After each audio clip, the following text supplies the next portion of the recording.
இருக்கிறான். இருந்தாலும் அனுமதி இல்லாமல் தோட்டத்தில் வந்து காய்கறிகளை பறிக்கலாமா, என்ன பண்ணலாம் அப்படின்னு சுற்றும் பார்த்து யோசிச்சுக்கிட்டு இருந்தான். உள்ள கத்திரிக்காயெல்லாம் நல்லா காய்ச்சி தொங்கிக்கிட்டு இருந்துச்சு.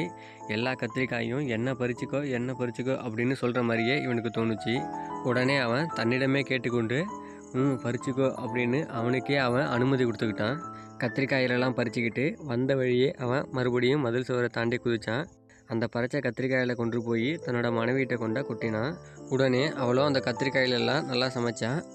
ஊர்வாடியும் அவனோட மனைவியும் அந்த கத்திரிக்காயிலெல்லாம் சாப்பிட்டுட்டு அன்னைக்கு பொழுதை நன்றாக கழித்தனர். ருசி கண்ட பூனை சும்மா இருக்காது அப்படிங்கிறதுக்கு ஏற்ற மாதிரி அவனோட மனைவியோ அவனை அடிக்கடி போய் அந்த கத்திரிக்காய்களை பறிச்சிட்டு வர சொன்னான்.